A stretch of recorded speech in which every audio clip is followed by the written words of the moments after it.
mais uma vez para trazer mais um exercício para vocês. E agora, pessoal, fazeremos nosso primeiro exercício de segunda lei da termodinâmica. Então, pessoal, o enunciado vai estar aqui em algum lugar aqui na tela, e enquanto isso eu vou ler ele para a gente pegar os dados dele. Um conjunto cilindro-pistão contém 2 kg de água a 20 graus Celsius e a 100 kPa.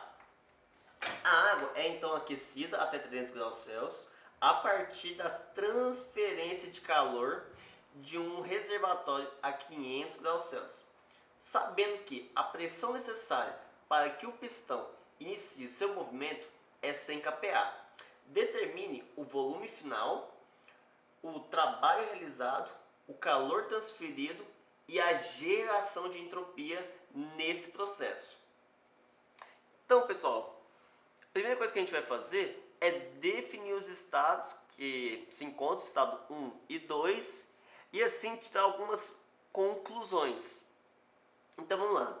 No estado 1 ele fala pra gente que tá 20 graus Celsius e 100 kPa.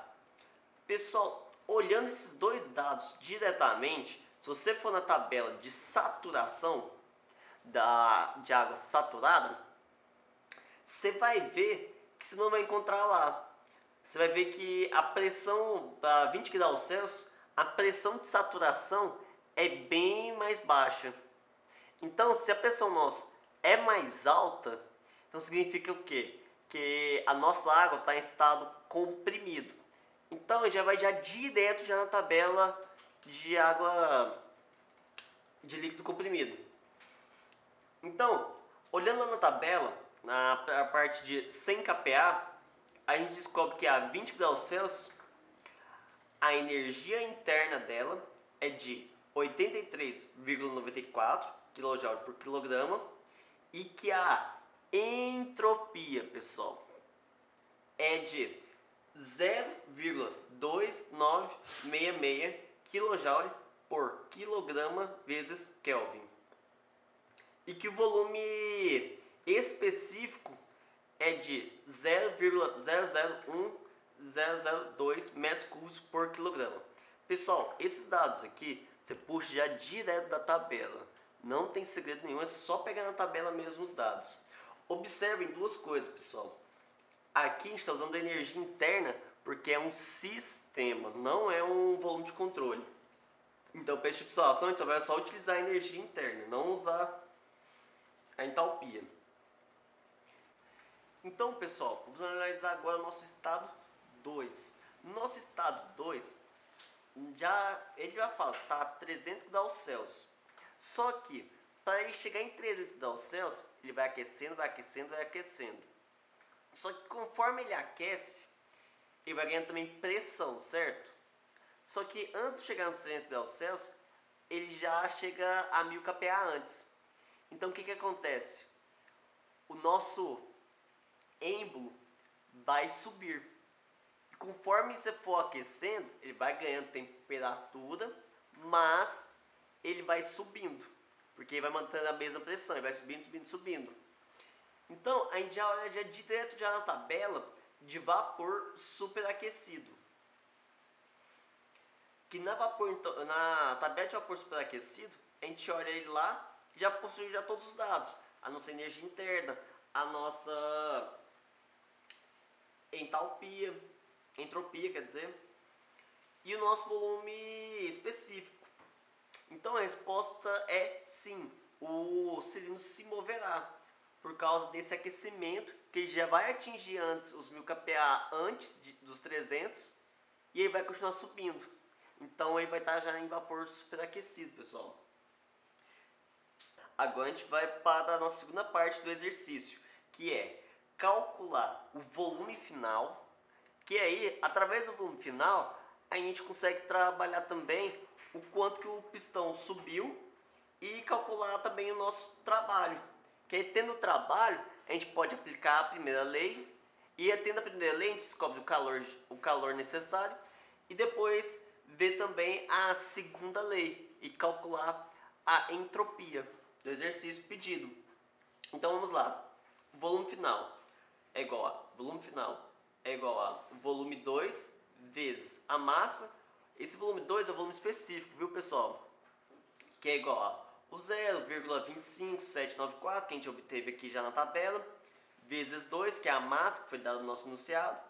Então, o volume final é igual a 0,51588 metros cúbicos.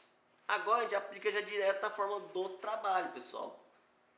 No trabalho, então, vai ser, trabalho é igual a pressão vezes o segundo menos o primeiro. Então vai ser o 1000 kPa vezes 0,51588 menos o volume específico desse vezes a massa, que é o 0,001002 vezes 2. Fazendo essa conta aqui, pessoal, a gente já descobre já de cara que o nosso trabalho é 513,9 kJ. Então, pessoal, agora a próxima parte do nosso exercício é aplicar a primeira lei e também aplicar a segunda lei para a gente descobrir todos os dados pedidos no exercício. Então, pessoal, agora aplicaremos a nossa primeira lei. Então, a gente só passou o trabalho para o outro lado. Então, o calor de 1 para 2 menos o trabalho de 1 para 2 é igual a variação da energia interna mais a variação da energia cinética mais a variação da energia potencial. Só que no exercício ele não comenta nada sobre energia cinética nem nada potencial. Então não temos como achar e também a gente despreza essa parte, já que a gente não possui esses dados. Então a gente vai considerar como se fosse zero a variação, que ele se move a uma velocidade constante e que não varia. E nem a potencial também não calcularemos. Então, vamos lá. O calor de 1 para 2 menos o trabalho de 1 para 2 é igual a massa vezes a energia específica de 2 menos a energia interna específica de 1. Então, o calor de 1 para 2 menos o 513,9, que a gente já havia calculado antes, é igual a 2 vezes o 2.793,21 menos 83,94, que a gente já possui já esses dados que a gente já escreveu já anteriormente. Quem quiser, volta um pouco na videoaula, vai ver lá esses dois dados no estado 1 e no estado 2. Basta voltar um pouco na videoaula e você verá esses dados. Então, o calor de 1 para 2 é de 5.932,44 kJ. Então, pessoal, a gente já calculou aqui a nossa primeira lei. Então, agora vamos jogar na fórmula da segunda lei. Então, para a segunda lei, pessoal, nós temos o seguinte, que a entropia gerada é a entropia do estado 2 menos a entropia do estado 1, que é igual a o calor de 1 para 2 dividido pela temperatura, pessoal, dividido pela temperatura, não esqueçam disso, mais a entropia gerada. Então vai ser a massa vezes a entropia específica de 2 menos a entropia específica de 1, que é igual a o calor de 1 para 2 dividido pela temperatura mais a entropia gerada.